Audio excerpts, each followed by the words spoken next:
Eu quero saudar a você neste dia com a paz do Senhor Jesus. Estamos aqui diante de nós com a lição de número 6, agora começando o estudo sobre o livro de Esther. E nesta lição introdutória, muita coisa de história, esse negócio de Império Medo, Persa e esta coisa toda, para alguns, como para mim, é uma dor de cabeça. Até porque, neste tipo de lição, nós temos pouca aplicação para o nosso dia a dia, mais uma contextualização histórica que, para alguns que não conhecem ou que têm alguma dificuldade, se torna uma lição um pouco difícil. E por isso, eu quero acreditar de que este roteiro de estudo vai ser de bênção para você, porque vai ser algo adicional que você pode inserir na sua sala de aula para ajudar a usar alguma coisa de aplicação, para contextualizar melhor o assunto histórico desta lição. E, inclusive, eu preparei um vídeo de uma tarefa que nós vamos estar fazendo para o engajamento do aluno. Claro que nós também aprendemos e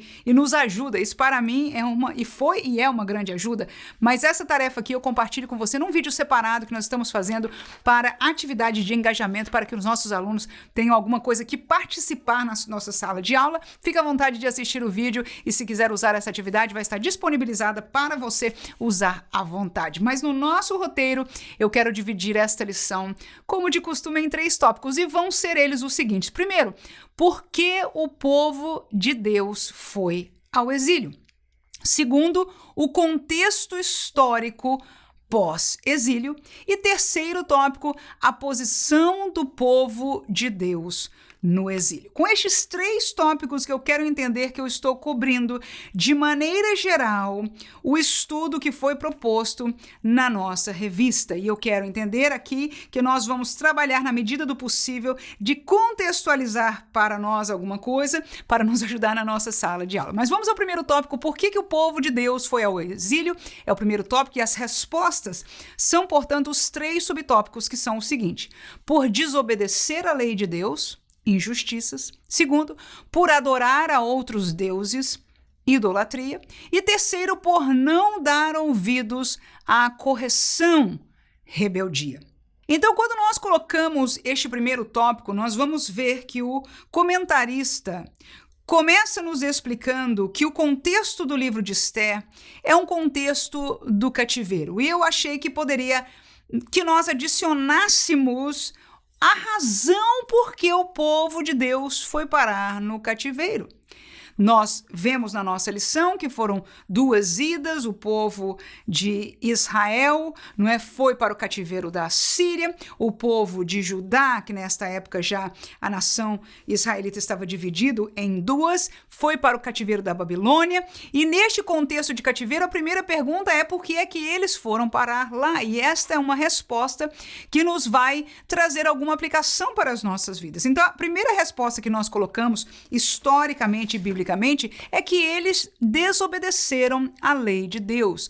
Eu coloquei injustiças como um dos exemplos, mas a verdade é que muitas coisas eles desobedeceram à lei de Deus e isso provocou a ira do Senhor e eles foram rebeldes nessa desobediência. Então a primeira coisa que nós vamos aprender, e eu quero trazer nestes 3 tópicos, um contexto do tempo antigo, de quando eles estavam se comportando assim, causando que Deus os punisse com esta ida ao cativeiro, e depois nós vamos trazer um texto para contextualização nossa, se em realidade nós vamos ver se estamos ou não estamos nos comportando como a nação de Israel estava, trazendo este desagrado ao seu Deus, esta rebeldia contra a palavra de Deus. Vamos ao texto do passado, Jeremias capítulo 22, um dos profetas.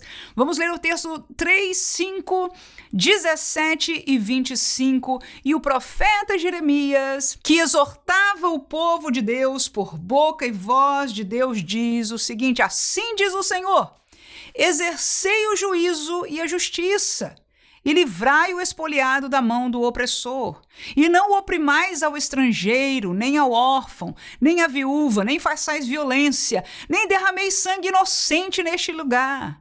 Mas se não derdes ouvidos a estas palavras, por mim mesmo tenho jurado, diz o Senhor, que esta casa se tornará em assolação. Versículo 17 diz: mas os teus olhos e o teu coração não atentam senão para a tua avareza e para o sangue inocente, a fim de derramá-lo, e para a opressão e para a violência, a fim de levar isso a efeito. Versículo 25 ainda, terminando: e te entregarei na mão dos que buscam a tua vida e na mão daqueles que diante de quem tu temes, a saber, na mão de Nabucodonosor, rei da Babilônia, e na mão dos caldeus. O que é que nós enxergamos aí? Enxergamos um Deus que enviou mensagens pelos seus profetas de exortação. É como quem diz: eu estou vendo o que vocês estão fazendo.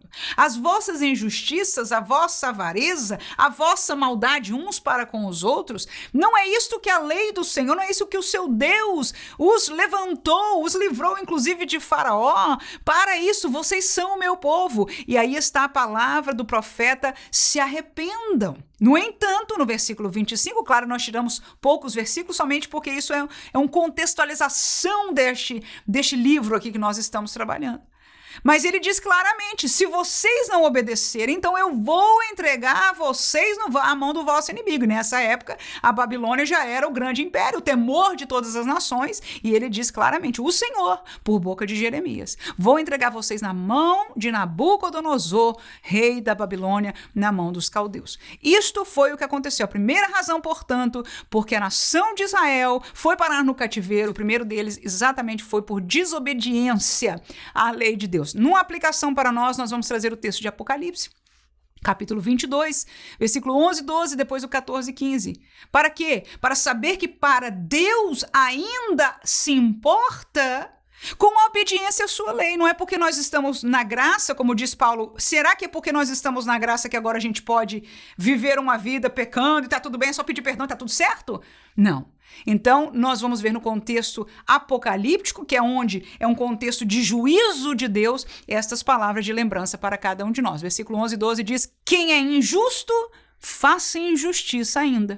E quem está sujo, suje-se ainda. E quem é justo, faça justiça ainda. E quem é santo, seja santificado ainda. Eis que cedo venho, e o meu galardão está comigo para dar a cada um segundo a sua obra. Bem-aventurados aqueles que lavam as suas vestiduras no sangue do Cordeiro, para que tenham direito à árvore da vida e possam entrar na cidade pelas portas, mas ficarão de fora os cães, os feiticeiros, os que se prostituem, os homicidas, os idólatras e qualquer que ama e comete a mentira. Então Israel foi lançado num cativeiro porque não deu ouvidos, porque permaneceu em desobediência à lei de Deus. Agora, no contexto nosso, nós também temos a palavra de Deus, que é guia de Deus para as nossas vidas. E a pergunta: será que nós temos uma lei? Será que nós temos algo a obedecer? Claro que sim. Neste texto aí nós temos essas duas colocações. Primeiro, se você é injusto, pode fazer mais injustiça, porque a ira vai chegar. E nosso cativeiro não vai ser um cativeiro de uma nação. A ira de Deus não só vai ser mostrada na grande tribulação, mas o juízo está aí às portas. O capítulo 22 vai falar sobre o trono branco, né? Onde toda a humanidade será julgada para uma condenação eterna. Do cativeiro aonde os ímpios vão, ninguém pode sair. Digo ímpios porque não receberam, aleluia, a oferta de Jesus, a salvação que por Cristo é entregue, ou aqueles que não permaneceram, porque é o contexto que está aí. Porque se você é justo, então faça justiça ainda. Se você é santo, é dos santos, seja santificado ainda. Porque vão ficar de fora, e aí vem uma lista. Então, quem trabalha com feitiçaria, quem está se prostituindo, e essa prostituição, tanto a fornicação como a prostituição, é esta mesma palavra, aí esse mesmo contexto, os homicidas, os idólatras, que todo tipo de idolatria, e qualquer que ama e comete a mentira, vão ficar o quê, irmãos? De fora das portas do céu. Aleluia! Porque aquele que lava, diz o texto, a sua vestidura no sangue do Cordeiro vai entrar, mas de fora vão ficar aqueles que não estão obedecendo à lei de Deus. que não estão permanecendo no caminho da palavra de Deus. Então é muito próprio para nós entendermos por que Israel foi ao cativeiro, mas nos lembrarmos que diante de nós há um cativeiro eterno e Deus não tem prazer em lançar ninguém lá, pelo contrário, ele deu a sua vida em Cristo Jesus, deu a sua vida para que o seu sacrifício fosse a nossa liberdade, mas a escolha de permanecer em obediência neste caminho que leva à salvação é nossa. Segunda razão por que eles foram parar no cativeiro, porque eles adoravam a outros deuses, praticavam idolatria. Jeremias 22, versículo 8 e versículo 9 diz o seguinte: muitas nações passarão por esta cidade e dirá cada um ao seu companheiro: por que procedeu o Senhor assim com esta cidade? Então responderão: porque deixaram o conserto do Senhor seu Deus e se inclinaram diante de deuses alheios e os serviram. Então nós contemplamos que Israel foi mandado ao cativeiro, não só foi retirado da sua terra, mas foi permitido haver uma assolação. Tudo ficou tão destruído, tão feio, que as pessoas que passariam por ali, por boca do profeta, Deus está dizendo ao povo. O povo vai ficar tão escandalizado que vai dizer: por que aconteceu isso com eles? O que eles fizeram? E aí a resposta que alguns de lá mesmo vão dizer: eu posso te contar sim. Eles se abaixaram, se inclinaram a deuses alheios, deixaram o conserto do Deus deles. Aleluia! E este é o povo que é conhecido pelo nome do Deus Criador. E serviram a estes deuses. Qual o nosso contexto de hoje? Algum pensa que idolatria é somente estar servindo ou se inclinando diante de estátuas. Não! Nós temos muitos mais ídolos e nós vamos mencionar somente 2 aqui para trazer esta contextualização para nós nos dias de hoje. Mateus capítulo 6, versículo 24. O texto diz: ninguém pode servir a 2 senhores, porque há de odiar um e amar o outro, ou se dedicará a um e desprezará o outro. Não podeis servir a Deus e a Mamon, que é o amor ao dinheiro. Agora eu pergunto: quem é que a gente se dedica? A quem é que a gente dá o nosso tempo, o nosso coração? Vou fazer uma pergunta mais forte, que é de Deus aí nesse texto. Quem é que a gente despreza? Porque Deus diz o seguinte: você vai amar um, e se você amar mesmo esse, você vai desprezar o outro. É automático, é como uma balança. É uma gangorra. Quando um lado desce, o outro faz o quê? Automaticamente sobe. É o que Jesus está falando aí. Claramente nesta palavra. Ou você ama um e automaticamente odeia o outro, ou você se dedica a um e automaticamente você está desprezando o outro. E aí ele colocou Deus e o dinheiro, as riquezas deste mundo. E eu pergunto para nós, e nós vamos perguntar na nossa sala de aula: a quem é que nós estamos desprezando? A quem é que nós estamos nos dedicando e automaticamente desprezando o outro?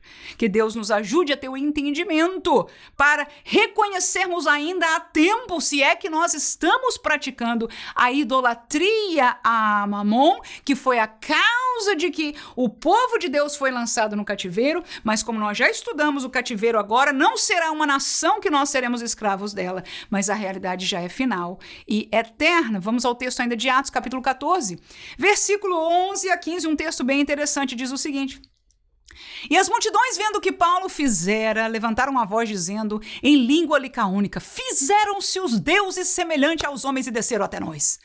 E chamaram Júpiter a Barnabé e Mercúrio a Paulo, porque este era o que falava. E o sacerdote de Júpiter, cujo templo estava em frente da cidade, trazendo para a entrada da porta touros e grinaldas, queria com a multidão sacrificar-lhes. Ouvindo, porém, isto, os apóstolos Barnabé e Paulo rasgaram as suas vestes, saltaram para o meio da multidão, clamando e dizendo: varões, por que fazeis estas coisas? Nós também somos homens como vocês, sujeitos às mesmas paixões, e vos anunciamos que vos convertais dessas vaidades ao Deus vivo, que fez o céu e a terra e o mar, e tudo quanto há neles. O que é que eu quero dizer com este texto? Que a aplicação é a idolatria aos homens. Paulo e Barnabé operaram milagres. A igreja é chamada para operar milagres, para que Deus possa falar por profecia, para que Deus use alguém com poder, com graça, com autoridade.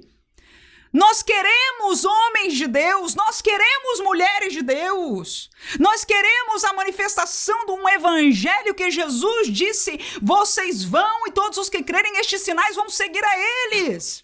Mas o que tem acontecido conosco? Muitos de nós estamos atuando como aqueles homens que não sabiam melhor. O tal do sacerdote de Júpiter, que estava ali no templo de Júpiter, que quando viu, o povo falou: eita, os deuses desceram, mas eles são pagãos. E aí começaram a adorar Paulo e Barnabé. Veio o sacerdote lá do templo correndo: vamos fazer sacrifício. Trouxe animal, trouxe grinalda, vamos fazer os nossos sacrifícios. O que Paulo e Barnabé fizeram? Deixaram ser adorados um pouquinho, afinal de contas, foram somente explicar que eles não são deuses Júpiter e essa coisa, mas que eles são usados pelo Senhor dos Exércitos, que o Senhor faz milagres por ele. Foi isso que eles fizeram, irmãos. Foi isso que eles fizeram, irmãos. O que eu encontro nessa passagem, estes dois santos homens de Deus e poderosos, porque eram usados com poder por Deus. Aleluia. Mas quem é usado com o poder de Deus reconhece que a glória é de Deus. O homem de Deus verdadeiro não toma glória para si, porque Deus não divide a sua glória. Se alguém está roubando, usurpando a glória de Deus, este não pertence a ele. Mas nós muitas vezes estamos nos comportando como aqueles ímpios e dizendo: ai, assina pra mim, tira foto comigo, ele é e ela é, e eu vou e eu pago e eu tenho e é demais. Para homens. Aí Paulo e Barnabé se lançam diante, abre a camisa e diz: olha pra cá, eu sou só um homem como vocês. Mas nós estamos aqui, ainda disse mais, sujeito às mesmas paixões. Ou seja, não só na carne eu sou igual, na alma também, aleluia. Mas eu estou anunciando que vocês se convertam desta idolatria e venham ao Deus vivo, que foi aquele que fez o céu e a terra e o mar e tudo que há neles. Quantos de nossos cantores, quantos de nossos profetas, quantos de nossos pastores, quantos de nossos educadores estão, em primeiro lugar, sendo verdadeiramente usados por Deus? E, em segundo lugar, glorificando a Deus e dizendo: se convertam e venham, porque eu não sou nada. Você tem escutado os grandes profetas que estão por aí orando por nós? Eu vou orar por você. Ele diz que ele não é nada. Agora vou fazer uma pergunta bem interessante. Será que nós queremos ouvir que ele não é nada? Ou será que nós queremos ouvir que ele verdadeiramente é poderoso e tem acesso, e ele vai orar por mim, e ele vai botar a mão, e ele vai fazer, e ele vai profetizar? Perdemos o temor de Deus. Estamos idolatrando o homem. E não é dizer que não haja homem de Deus. Nós, como igreja, queremos, precisamos, aleluia, que haja homens de Deus, que haja servas de Deus usada pelo poder de Deus. O poder de Deus ainda tem que estar manifestado no nosso meio em nossos dias. E estava por Paulo. Quem de nós pode dizer o contrário? Que homem usado por Deus. Aleluia! Quantos milagres! Fez o outro até ficar mudo. Tudo, irmão, profetizava. Tudo, irmão, que você pensar num obreiro estava neste homem. Agora, olhe a sua atitude. Então, que Deus nos guarde, em nome de Jesus, de não só estarmos idolatrando a Mamon, que é um dos deuses que nós hoje vemos no nosso meio, muita idolatria, mas idolatrando a outros homens. E volto a dizer, não é não querer que Deus use, pelo contrário, que Deus levante a homens de Deus, que Deus use, mas que nós entendamos que nem eles sejam, não se coloquem no lugar errado como ídolos, e que nem nós o façamos, porque muitos não começaram se colocando desta maneira, nem queriam, nem pensavam, mas fomos nós que dizemos: eu quero receber de você o quê? E se Deus não os guarda de fazer como Paulo, dizer: peraí, né? Não é assim, é Deus. Até porque aqueles que vão se tornando mais conhecidos, mais famosos e etc., não podem, enfim, fazer o público triste. O que eu vou dizer? Vou dizer para eles que eu não sou nada? Não posso, né? A gente tem que manter a pose e tal. Eu, por dentro, eu sei, né? Mas enfim, irmãos, que Deus nos guarde. A verdade é que a idolatria está entranhada. Mas foi por causa da idolatria, foi por servirem a outros deuses, por começarem a desprezar a Deus e adorar a Mamon e outros deuses, que eles foram parar no cativeiro e nós entendemos o que está diante de nós. Permaneçamos fiéis. E por último, foram para o cativeiro porque não deram ouvidos à correção. Ou seja, coração rebelde. Porque tudo que nós fizemos de errado, vamos para eles primeiro? Tudo que eles fizeram de errado, Deus os corrigia, Deus falava, Deus revelava, fazia lá na tendinha deles. O profeta vinha e revelava. O rei manipulava, ninguém sabia, mas Deus sabia, o profeta vinha e falava o que estava acontecendo. Mas porque falava, havia uma chance. Deus, quando fala, está dando oportunidade para arrependimento. Nós precisamos que Deus fale, para que ainda haja arrependimento no meio do povo de Deus, porque se só houver idolatria, se só houver desobediência, irmãos, o destino vai ser esse que nós acabamos de ler no Apocalipse, não vai ser outro não. Não nos enganemos, não deixemos os nossos alunos enganados, não deixemos a congregação enganada, não enganemos o nosso coração.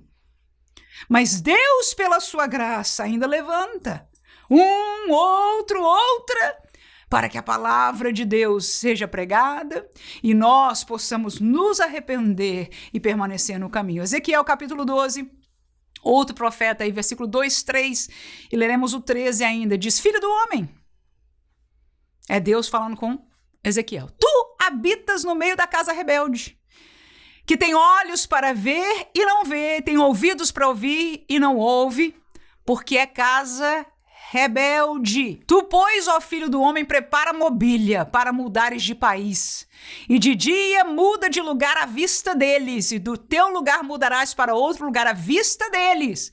Bem pode ser que se reparem nisso, ainda que eles são casa rebelde. Versículo 13.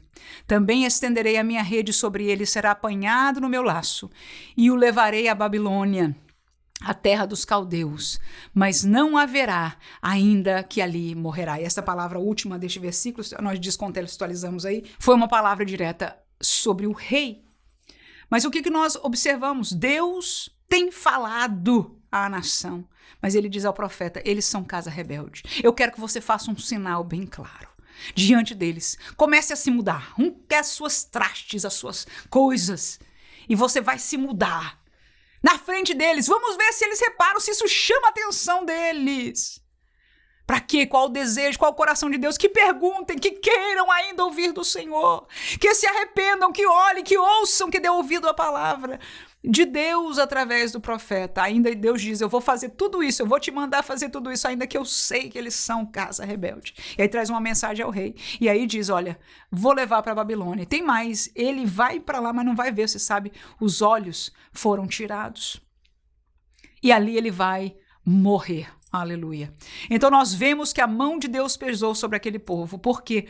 Porque não deu ouvidos à correção. Não foi falta de palavra de Deus. Foi rebeldia de coração. Nós já não queremos ouvir isso. Isto é um evangelho do passado. Isto não é verdade para nós. Isto não é de Deus. Mas ninguém está vendo, indo atrás da palavra, buscando. Vamos achar como no tempo lá antigo. Achamos o livro da lei. Vamos ver o que Deus disse. Quando eles leram, eles falaram, meu Deus, estamos fazendo tudo errado. E eu pergunto hoje, quem de nós está buscando no livro da lei para descobrir se os nossos caminhos estão realmente bem, estão certos ou se estão errados para com Deus? O fato é que pela graça de Deus, ainda há um remanescente, ainda 7.000 que não dobraram seus joelhos a Baal, e eu sei que você é um destes. Precisamos continuar falando, ensinando com coragem, com ousadia, com graça, com amor, a verdade, para que, ainda que, como diz o Senhor, que alguns vão ser rebeldes, mas a nossa obrigação é obedecer à voz daquele que nos chama para sermos fiéis a Ele, para ensinarmos a sua palavra. E nós vemos aí este contexto, aquela nação foi para a Babilônia, foi para o cativeiro porque foi rebelde. Aleluia. Hebreus capítulo 12, versículos 5 a 8, o texto diz: E já vos esquecestes da exortação que argumenta convosco como filhos. Filho meu, não desprezes a correção do Senhor, e não desmaies quando por ele for repreendido, porque o Senhor corrige o que ama e açoita a qualquer que recebe por filho. Se suportais a correção, Deus vos trata como filhos. Porque que filho há quem o pai não corrija? Mas se estáis sem disciplina, da qual todos são feitos participantes, sois então bastardos e não filhos. Agora é interessante como é que nós somos hoje, né? Todo mundo canta, eu sou filho do Altíssimo, é filho do Rei, Deus é pai, pá, pá, pá, pá, pá. E a gente esquece deste texto que diz de quem ele é pai. Ele aplica a vara e a correção. E eu pergunto, quanto nós temos sido corrigidos pelo Senhor? Nós queremos ser filho pela glória, pela bênção. Vamos marchar nesta terra como filhos do Rei.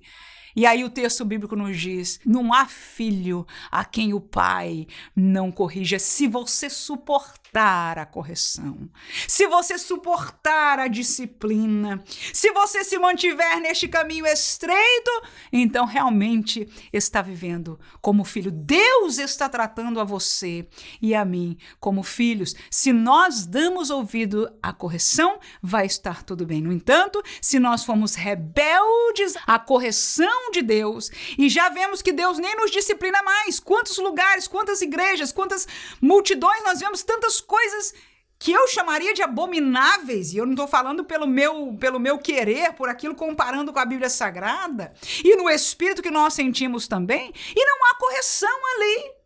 Então a nossa pergunta vem: se não há correção, então não são filhos. E eu não quero com isso julgar nem colocar ninguém em lugar nenhum. Eu quero que a palavra de Deus alcance os nossos corações para temermos que estas 3 causas, entre outras, mas essas são as principais, foram a razão da nação de Israel ser levada cativa, as suas cidades destruídas, e eles como escravos, como cativos, foram levados para a Babilônia e foram para longe da sua terra, alguns, no caso dos da Síria, até dispersos e assim por diante, mas este cativeiro foi a punição de Deus. Mas o nosso futuro para hoje, a nossa aplicação não é um cativeiro físico, mas sim uma realidade eterna, que Deus nos guarde. Segundo tópico é o contexto histórico pós-exílico, que é o contexto deste livro de Esther. Letra A, a Síria e a Babilônia levam o povo ao exílio. Letra B, Pérsia, usada para liberar o povo do exílio. Letra C, Zorobabel, Esdras e Neemias lideram a volta do exílio. Então, neste tópico, nós vamos fazer uma breve da história, né? Nós já falamos por que eles foram para o cativeiro.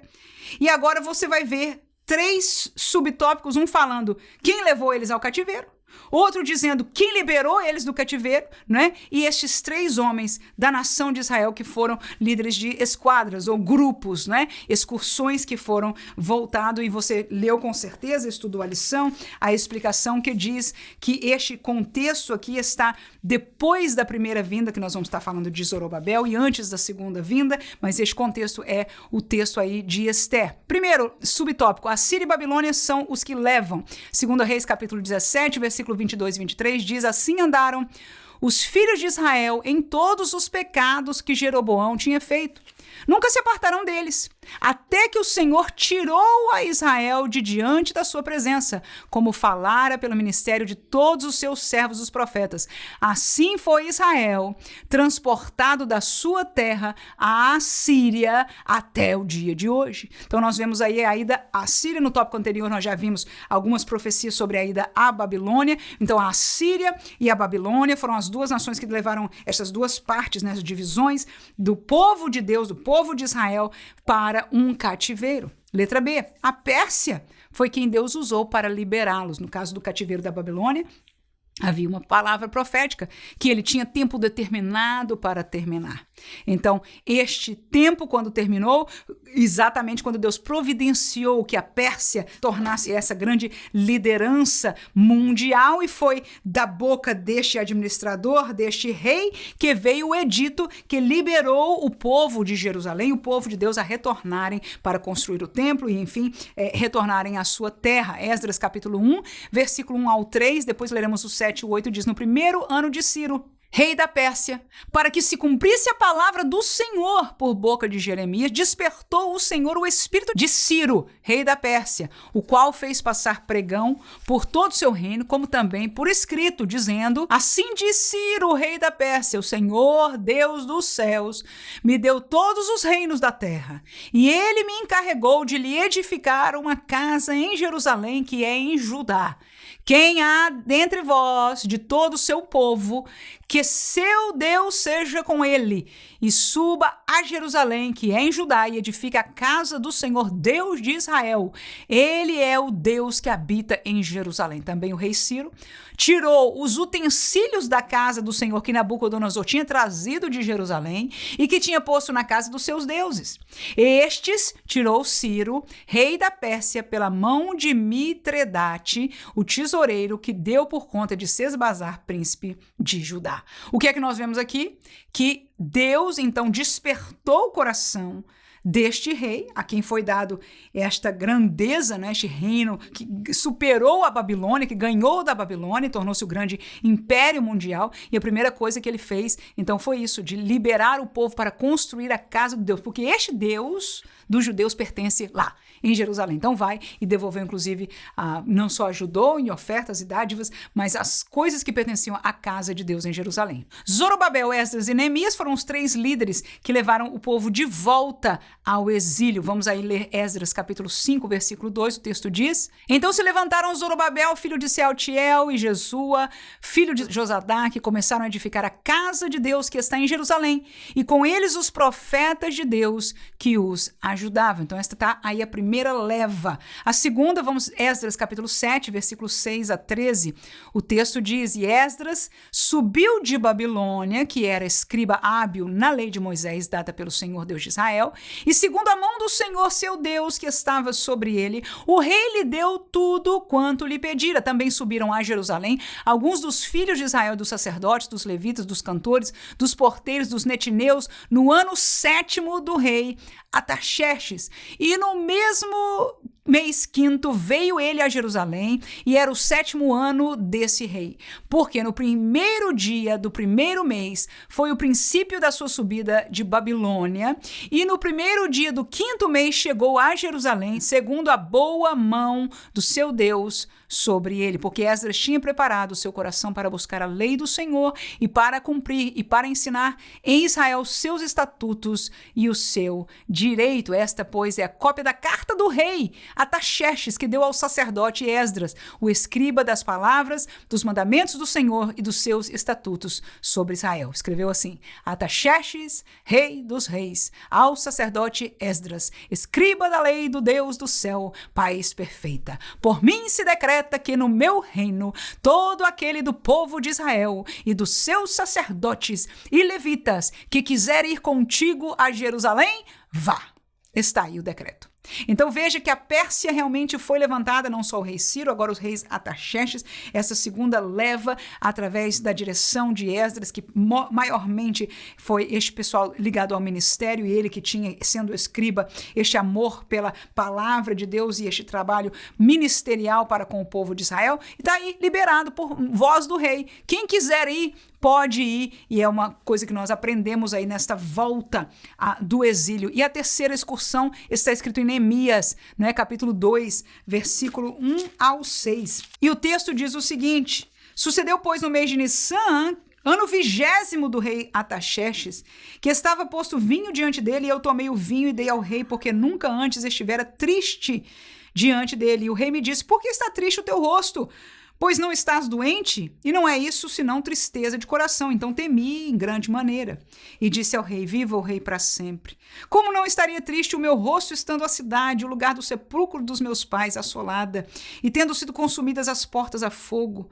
E o rei me disse, que me pedes agora? Então orei ao Senhor, Deus dos céus, e disse ao rei, se é do agrado do rei, e se o teu servo é aceito na tua presença, peço-te que me envies a Judá, a cidade do sepulcro de meu pai, para que eu a edifique. Então o rei me disse, estando a rainha sentada junto a ele, quanto durará a tua viagem, quando voltarás? E aprouve ao rei enviar-me, apontando-lhe eu certo tempo. Então nós aprendemos aqui que Neemias foi este líder de uma outra excursão que este rei Artaxerxes aqui deu permissão a ele, não é? Ele era copeiro do rei, percebeu ele triste e deu permissão para que ele fosse ali para a sua terra. E Neemias, nós conhecemos, trabalhou nos muros, na reedificação dos muros de Jerusalém.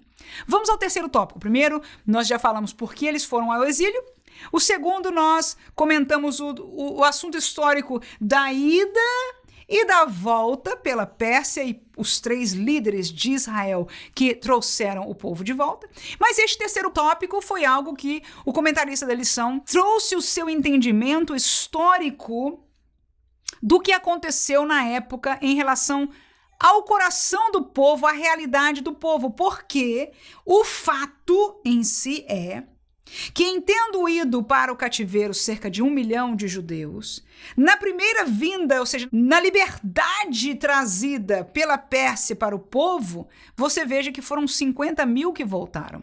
Então, o comentarista traz este entendimento histórico que muitos deles estavam ali talvez acomodado. Veja que eu falo esse entendimento histórico, porque na contextualização da palavra de Deus, isto não é direto, isto não é algo que a gente pode entender porque a Bíblia diz que seja assim. Nós olhamos para a realidade dos números e percebemos a realidade histórica de onde estão já os judeus, inclusive espalhados, aonde estão morando, e nós vemos que houve esta apreciação histórica por parte do autor e com certeza de alguns outros livros e escritores, falando, quando ele intitula o terceiro tópico de propósito e mensagem, falando da providência, de uma falsa estabilidade, e é com base nisso que nós compomos o terceiro subtópico, que é intitulado a posição do povo de Deus no exílio. São 3. Primeiro, conformados, não desejavam livramento. Segundo, estáveis, não precisavam de livramento. E terceiro, assolados, clamaram por livramento. Então nós vamos ver essas 3 realidades acontecendo. Ora, cativeiro, a princípio, não é lugar bom. Eles sofreram. Mas com a Pérsia agora, que foi um reino muito bom para aqueles que eram cativos deles, há um entendimento, como eu disse, histórico, que isso possa realmente ter acontecido com o povo judeu. Voltar para a sua terra era trabalho, era problema. Sei lá quem eu vou encontrar lá e eu quero, não, estou bem aqui na minha vida. Então, por isso, nós vamos colocar essas 3 colocações. E vamos aprender delas para as nossas vidas também. Conformados, não desejavam livramento. Esdras capítulo 1, versículos 5 e 6, o texto diz: Então se levantaram os chefes dos pais de Judá e Benjamim, e os sacerdotes, os levitas, com todo aquele cujo espírito Deus despertou para subirem edificar a casa do Senhor que está em Jerusalém. E todos os que habitavam nos arredores lhes confortaram as mãos com objetos de prata, e com ouro, com fazenda, com gados e coisas preciosas, afora tudo o que voluntariamente se deu. O que eu entendo destes 2 versículos aqui? A Bíblia diz que Deus moveu o coração de alguns para voltarem. Mas os demais falaram, vocês estão indo, graças a Deus, peraí que eu vou te dar uma ofertinha. Aí trouxe coisa de prata, trouxe de ouro, deram dinheiro, etc., coisas preciosas, voluntariamente. Vamos abençoar os irmãos que estão voltando, mas eles lá e nós continuamos aqui. É isso que eu leio historicamente deste texto aí, né? Estavam conformados.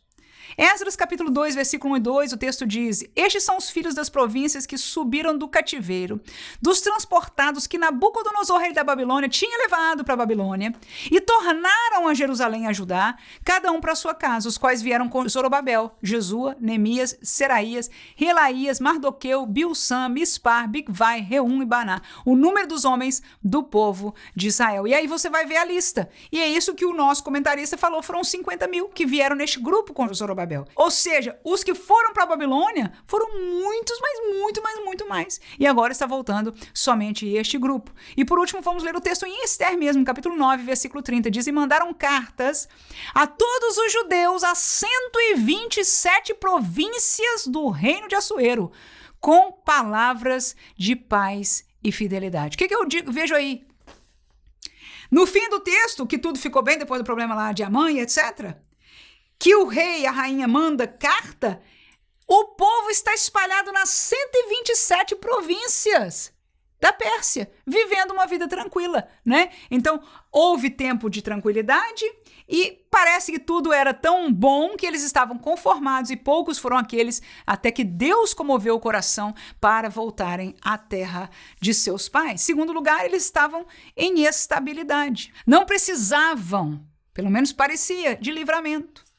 Vamos ler o texto de Ester, capítulo 10, versículo 3, diz: porque o judeu Mardoqueu foi o segundo depois do rei Assuero, e grande para com os judeus e agradável para com a multidão de seus irmãos, procurando o bem de seu povo e trabalhando pela prosperidade de toda a sua nação. O que eu vejo aí? Claro, volto a dizer, o contexto aí é do final do livro de Ester, portanto já tinha passado o problema, mas o rei fez de Mardoqueu o segundo depois dele. Né? Fez um homem de liderança, e Mardoqueu, na sua liderança, fez muito bem para o povo, trabalhou para a prosperidade de todos os judeus que estavam ali naquele reino da Pérsia. Então nós aprendemos que houve estabilidade financeira, em termos de perseguição, nada, estava a vida estável. E quando você tem tudo bem, você não precisa de livramento. Né? Ainda que no terceiro subtópico nós vamos falar que em momentos difíceis eles clamaram ao seu Deus. Apesar de estarem bem, apesar de estarem estáveis, não é? Eles eram e conheciam ao seu Deus. E quando isso se desestabilizou, porque, como diz o nosso comentarista, é uma falsa estabilidade. Por quê? Porque neste mundo nada é permanente. Nós podemos estar bem hoje, a economia pode estar caminhando bem, o governo pode estar em paz e, de repente, amanhã as coisas podem se tornar, não é, de cabeça para baixo. E nós apreciamos isso, inclusive, neste estudo que vamos estar fazendo do livro de Ester. Enquanto nós vemos aqui, podemos entender que historicamente realmente estava tudo bem, está tudo tranquilo, o pessoal está conformado, estava estável, de repente a coisa virou de cabeça para baixo por causa do ódio deste um homem chamado Amã, e quase que por causa disso, este povo por completo seria exterminado daquele reino. Vamos ler o texto aí ainda de Daniel capítulo 2, versículo 48 e 49, que diz: então o rei engrandeceu a Daniel e lhe deu muitos e grandes presentes, e o pôs por governador de toda a província de Babilônia, como também por principal governador de todos os sábios da Babilônia. E pediu Daniel ao rei e constituiu ele sobre os negócios da província da Babilônia a Sadraque, Mesaque e Abdenego, mas Daniel estava às portas do rei. O que eu aprendo aí? É que Deus proveu, apesar de que eles fossem como nação para o cativeiro, Deus permitiu que aqueles que foram levados e estiveram ali perto do rei, no caso de Daniel, foi usado por Deus na tarefa que nós vamos estar passando para os irmãos fazerem com seus alunos. No vídeo está aqui para você, a gente vai colocar no finalzinho aqui para você acessar direto, mas também na descrição do vídeo você pode ir, né? Então você veja que Deus levantou de propósito e usou ele para mostrar, para revelar, para ser um profeta de Deus lá pertinho do rei, não é? E ele foi elevado numa posição, e por ele estar ali, houve um cuidado para com o seu povo. Glória a Deus. Então, o povo indiretamente tinha um representante diante do rei e num cargo muito alto, e nós vemos a proteção de Deus, apesar de que o povo estava no cativeiro. Deus estava punindo por aquilo que eles fizeram, mas o coração de Deus nunca se agrada na morte nem no mal, e aquele povo era o povo de Deus. Mas não nos esqueçamos que o cativeiro que está diante de nós não é mais o cativeiro de uma nação. E Deus nos ama, e por isso ele redargue enquanto é tempo. Vamos ler ainda Daniel capítulo 6, outro momento interessante, versículo 26 a 28, na frente de um outro rei, que não Nabucodonosor, veja aí. Da minha parte é feito um decreto pelo qual em todo o domínio do meu reino os homens tremam e temam perante o Deus de Daniel. Porque ele é o Deus vivo e para sempre permanente. O seu reino não pode destruir, o seu domínio é até o fim. Ele livra e salva e opera sinais e maravilhas no céu e na terra.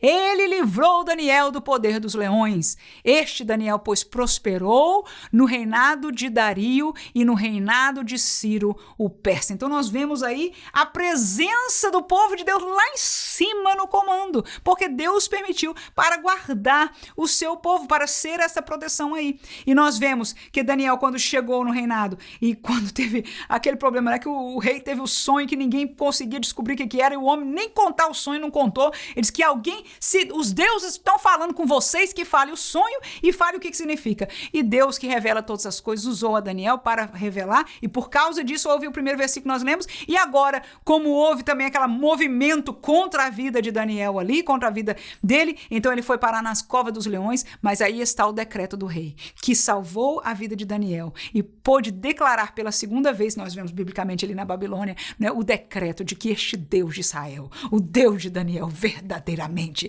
é o verdadeiro, é o único, é o maior de todos eles. E são gente ímpia, irmão, é gente pagão, que tem os seus próprios deuses, mas não puderam guardar a verdade. E a prosperidade aí de Daniel, que viveu todo o tempo do cativeiro ali na Babilônia, e a transição, não é, ainda para o rei Ciro, o persa, quando este entrou no poder. Tudo Daniel estava ali no palácio, quando tudo aconteceu. Estava Daniel lendo este livro para nossas vidas. E por último, apesar deste povo no exílio estar conformado e estável por causa dessa proteção de Deus, que apesar de estarem exilados, com um certo sofrimento, tiveram a proteção do Senhor, e logo depois, vindo à Pérsia, começaram a viver, inclusive, uma vida boa, estável e abençoada. Mas em alguns tempos eles foram assolados, que é a história do livro de Ester, não é? E neste tempo, quando aconteceu, eles clamaram ao Deus que eles conheciam. Mesmo estando em cativeiro, não importa onde nós estejamos.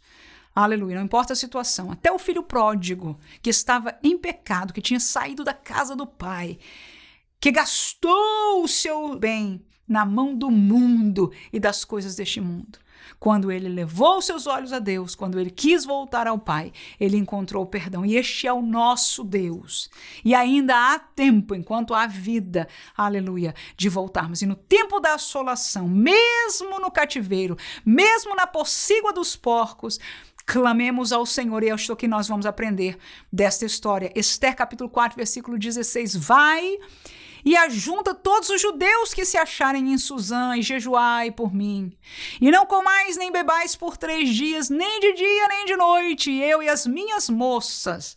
Também assim jejuaremos, e assim irei ter com o rei, ainda que não é segundo a lei, e perecendo, pereço. Esta você conhece? É a voz, é a palavra da rainha Ester, que depois de entender a situação, que era crítica, podia ser realmente fatal, o Mardoqueu, seu primo, até disse, olha, nem pense que você, porque está no palácio, vai escapar. Ninguém vai escapar. E ela então toma a decisão de filha de um Deus que tudo pode. Então jejuem. E jejuar significa desfazer do seu eu, da sua carne, humilhação do ser humano, mas diante de um Deus poderoso. Vamos nos sacrificar para encontrar a graça e a misericórdia do Senhor. Desfaçam vocês. Jejuem vocês em toda Suzã, toda a cidade, todos os judeus. Vamos clamar ao Senhor. Vamos clamar ao Senhor. E eu e as minhas moças também. Não é porque eu estou no palácio, não é porque eu estou na frente de um trabalho de Deus que eu não jejue, que eu não tenha que sofrer, que eu não tenha que buscar ao Senhor. Só o povo que... Não! Clamemos todos, porque estamos todos assolados pelo mal deste mundo, pelos enganos de Satanás na igreja, entrando, querendo nos matar, querendo nos consumir. Vamos jejuar todos, vamos clamar todos, para que o Senhor nos tire deste mal, para que o Senhor nos salve, para que o Senhor nos tire, acabe o mal e nos permita, nós que somos povo de Deus, chegar até o fim da nossa jornada. Glória seja dada ao nome de Jesus. 1 Reis ainda, capítulo 8, versículo 47 ao 50, diz: E na terra onde forem levados em cativeiro, tornarem em si e se converterem, e na terra do seu cativeiro te suplicarem dizendo: pecamos, e perversamente agimos e cometemos iniquidade, e se converterem a ti de todo o seu coração e de toda a sua alma, na terra dos seus inimigos que o levaram em cativeiro, e orarem a ti para a banda da terra que deste a seus pais, para esta cidade que elegeste, para esta casa que edifiquei ao teu nome. Ouve então nos céus, assento da tua habitação, a sua oração e a sua súplica, e faze-lhes justiça, e perdoa ao teu povo que houver pecado contra ti, todas as suas prevaricações com que houverem prevaricado contra ti, e faze-lhes misericórdia perante aqueles que os têm cativos, para que deles tenham compaixão. Este é o rei Salomão, orando quando na construção daquele templo ao seu Deus. Aleluia. Disse: o povo pode passar altos e baixos e muitas coisas na vida do teu povo. E pode até ser que um dia, ele estava falando ali, parece até que meio que profeticamente, que um dia vão parar no cativeiro. Não era o caso na época dele. Um reino de bênção. Mas se forem, e se lá eles pecarem, se lá esquecerem de ti, se lá eles começarem a adorar os deuses da terra, isso é tudo que eles fizerem, mas se eles clamarem, se eles em estarem em assolação e miséria, já não reconhecendo mais o poder de Deus, a graça de Deus, a Shekinah de Deus não estando mais entre eles, mas se eles clamarem a ti, se eles rogarem, se eles pedirem perdão, aí Salomão diz: Senhor, ouve a eles, perdoa eles. Se eles orarem olhando para esta casa, para esta saída que tu nos destes. Hoje nós não temos uma casa, uma saída, mas temos o autor e o consumador da nossa fé, e é Jesus Cristo nosso Senhor. Se alguém hoje ainda se arrepender, se alguém ainda, mesmo que estando em cativeiro, estando na pocilga, estando numa situação de prisão no seu pecado, mas se orar e se clamar, nesta assolação, quase sucumbindo pela cultura maligna, entrando dentro das nossas igrejas e tomando todas as coisas, tirando e roubando a santidade da igreja. Se alguém ainda clamar, se alguém ainda orar, Salomão pediu: ouve, Senhor, e faz o bem de volta, age com misericórdia. Até neste contexto de cativeiro, aí ele pediu que as pessoas, que os líderes, ou seja, a nação que esteja sobre eles, seja constrangido por ti, Senhor, a ter misericórdia deles, a tratar bem, a ter compaixão deste povo. Aleluia. Ou seja, age, Senhor, coloca a tua mão em favor do teu povo. E a gente conhece aquele texto no mesmo contexto aí, né, mas de Crônicas: e se o meu povo, que se chama pelo meu nome, se humilhar e orar, e aí é Deus falando, é Deus falando, é Deus falando. Se o meu povo, e hoje nós somos o povo de Deus, que se chama pelo seu nome, se humilhar e orar e buscar a minha face, se arrepender dos seus maus caminhos, então eu ouvirei do céu e perdoarei os seus pecados e sararei a sua terra. Que Deus nos ajude em nome de Jesus. Talvez haja uma situação de conformidade, de bem, nós não precisamos de ser libertados de nada.